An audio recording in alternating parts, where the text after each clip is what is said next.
Frame 3. What do we mean when we use the expression internal combustion engine? Well, internal means inside or enclosed. Combustion is the act of burning. Therefore, an internal combustion engine is an engine that burns fuel internally. Frame 4. Basically, the internal combustion engine is a container into which we put fuel and air, compress them, and start them burning. The mixture expands rapidly while burning and pushes outward in all directions. This push can be used to move one part of the engine, the piston, and the resulting movement can then be transmitted to the drivetrain by means of the connecting rod. Frame 5. An internal combustion engine is a device that converts chemical energy into mechanical energy to do work. As this illustration shows, several sets of elements are needed to develop a simple engine. They are, first, air and fuel under compression, followed by combustion. Second, reciprocating motion changing to rotary motion. And third, a repeat sequence called an engine cycle, such as a 2- or 4-stroke cycle, for example. Frame 6. Air, fuel, and combustion are the three basic ingredients needed to produce chemical energy in the engine. Air is needed to combine with the fuel to give it oxygen for fast burning. Also, air has two other properties that affect the operation of the engine. Frame 7. Air has the property of being compressible. For example, 1 cubic foot of air, as shown here, can be packed into 1 cubic inch or less. Frame 8. Air also has the property of becoming hot when it is compressed. The molecules of air rub against each other and produce heat. Frame 9. The fuel used to produce chemical energy in the engine must mix readily with air and ignite easily. The three fuels we will cover are gasoline, LP gas, and diesel oil. All of them ignite easily and are readily broken down or atomized. Why do we want to atomize the fuel? Because it makes each particle of fuel contact enough air to burn completely. It is the oxygen in the air that combines with the fuel when it ignites and burns during combustion. Frame 10. What is important is how fast the fuel burns. The force must be explosive to get full power from the engine. If a container of gasoline is ignited in calm outside air, it burns rather lazily. This is because the air contacts only the surface of the fuel. To make the fuel burn faster, we can do two things. We can heat up the fuel by compressing it, and we can atomize the fuel so it can mix with air. Frame 11. Too powerful an explosion will destroy an engine, since the combustion takes place in a closed container. But we can control the rate of burning by regulating the rate at which we compress the air in order to heat it up, or by the amount of fuel we use, or by the volatility of the fuel. That is, the ease with which it will ignite. Frame 12. As we saw earlier, an engine uses two forms of motion to transmit energy. They are reciprocating motion, which is up and down or back and forth motion, and rotary motion, which is circular motion around a point. The engine starts with reciprocating motion and develops rotary motion. Frame 13. 4 basic mechanical parts are needed to make the engine work. They are the cylinder, the piston, the connecting rod, and the crankshaft. The piston and cylinder are mated parts, fitted very close so that the piston glides easily in the cylinder with little clearance on the sides. In the cylinder is where the reciprocating motion begins. Frame 14. The connecting rod is the link that transmits the motion of the piston to the crankshaft. A simple crankshaft has a section offset from the center line of the shaft so that it acts as a crank to produce rotary motion. Frame 15. The motion is basically the same as when we pedal a bicycle. Each of our legs is like a connecting rod, while the pedal crank and sprocket are like the crankshaft. Frame 16. Here you see how the reciprocating motion of the piston is converted into a useful rotary motion of the crankshaft. The stroke of the piston is the distance it travels in the cylinder. This distance is determined by the offset portion of the crankshaft. Frame 17. The modern gasoline engine works best when about 15 parts of air are mixed with 1 part of fuel. Frame 18. Compression ratios tell us how much the fuel-air mixture is compressed by volume. When the piston is at the bottom of its stroke, let's say the amount the cylinder will hold is 8 pints. As we move the piston to the top of its stroke and again fill the cylinder, it holds only 1 pint. The ratio is 8 to 1. Air in this engine is compressed to 1/8 of its former volume by the moving piston. Frame 19. For an engine to operate, a definite series of events must occur in sequence. First is the intake, when the cylinder is filled with a combustible mixture. Second, this mixture is compressed into a smaller space. Third, the mixture is ignited and caused to expand, producing power. Fourth, the burned gases are removed from the cylinder.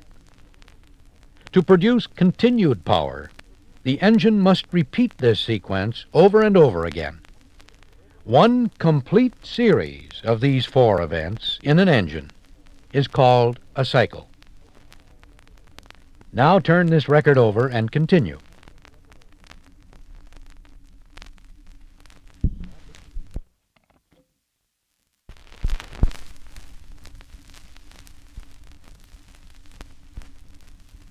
Frame 20.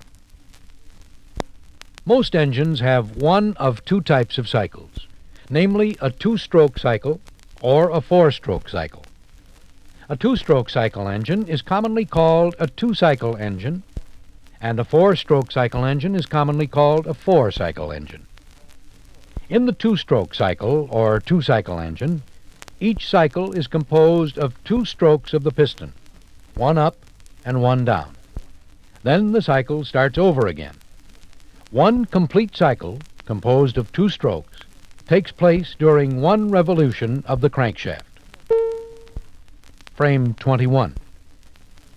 In the 4-stroke cycle or 4-cycle engine, each cycle is composed of 4 strokes of the piston, 2 up and 2 down.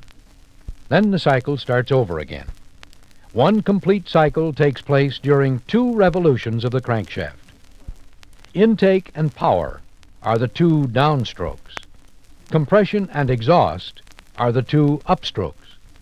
Most engines today operate on the 4-stroke cycle principle. Frame 22. Valves must be incorporated into the engine design in order to let the fuel-air mixture in and the exhaust gas out. A group of interacting parts make up what is called the valve train. They include the timing gears, the camshaft, the push rods, the rocker arms, and valves. Frame 23.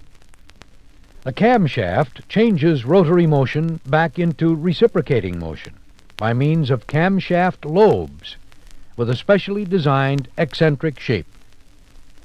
As the high point of each lobe comes around, it moves the push rod upward to open the valve. When the low point of each lobe comes around, the valve closes with the help of the valve spring. Frame 24. While the crankshaft makes 2 revolutions during the cycle, the camshaft makes 1 revolution.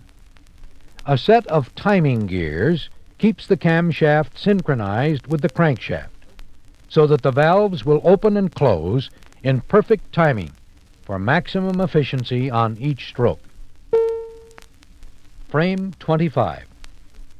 At the start of the intake stroke, one eccentric lobe of the camshaft is at its high point, moving the intake valve push rod up and opening the intake valve. At the same time, the exhaust valve for that cylinder is closed. Frame 26. The intake stroke, therefore, begins with the intake valve open, the exhaust valve closed, and the piston at the top of the cylinder. At the end of the intake stroke, the piston is at the bottom of the cylinder. Frame 27. As the piston moves down during the intake stroke, the fuel-air mixture is drawn past the open intake valve into the cylinder. Frame 28. The intake valve closes at the end of the intake stroke. The exhaust valve remains closed, and the valves are in this position as the compression stroke begins. Frame 29. The compression stroke starts with the piston at the bottom of the cylinder. The cylinder is already filled with the fuel-air mixture. The piston rises upward to compress the fuel-air mixture. Frame 30. Since the intake and exhaust valves are closed, the cylinder is sealed, and there is no escape for the fuel-air mixture. The mixture is compressed to a fraction of its original volume. Frame 31. As the power stroke begins, the valves are in a closed position, so that the cylinder remains a sealed container. This ensures that when ignition takes place, all the force will be exerted on the piston. Frame 32. The power stroke, shown in this illustration, begins when the piston reaches the top of the cylinder and the fuel-air mixture is ignited by a spark from the spark plug. Frame 33. As the fuel-air mixture burns and expands, it forces the piston downward, producing reciprocating motion. Frame 34. After the end of the power stroke, when the piston starts upward again, the exhaust valve opens to let out the burned gases. Frame 35. During the exhaust stroke, the upward motion of the piston pushes out all the burned gases. Frame 36. As the piston reaches the top of the cylinder, the exhaust gases will be completely expelled. The exhaust valve will close all the way, and the cylinder will be ready for a new 4-stroke cycle of intake, compression, power, and exhaust. Frame 37. So far, we have treated the engine as if it were only a basic one-cylinder design. A single cylinder gives only one power impulse in each complete revolution of the crankshaft in a 2-cycle engine, and only one power impulse in every 2 revolutions of the crankshaft in a 4-cycle engine. Frame 38. For a more continuous flow of power, modern engines use 4, 6, 8, or more cylinders. The same series of cycles that you have just seen takes place in each cylinder. The power strokes follow each other so closely that there is a continuous and smooth delivery of power to the crankshaft. Frame 39. For example, in a typical 4-stroke cycle engine having 6 cylinders, the cranks on the crankshaft are set 120 degrees apart. The cranks for cylinders 1 and 6, 2 and 5, 3 and 4 are in line with each other. When 6 is in firing position, 1 is at the exhaust position, and vice versa. Frame 40. A heavy flywheel is attached to the rear of the crankshaft and gives the crankshaft momentum to return the pistons to the tops of the cylinders after each power stroke. Weights are placed on the crankshaft to balance it. Frame 41. In this film, we put together a basic engine. A number of auxiliary systems are, of course, required for complete operation, such as the fuel system, the electrical system, the lubrication system, and the cooling system. We'll discuss these systems in other films. Be sure to review this film at least once to make sure you have the basic concepts firmly in your mind.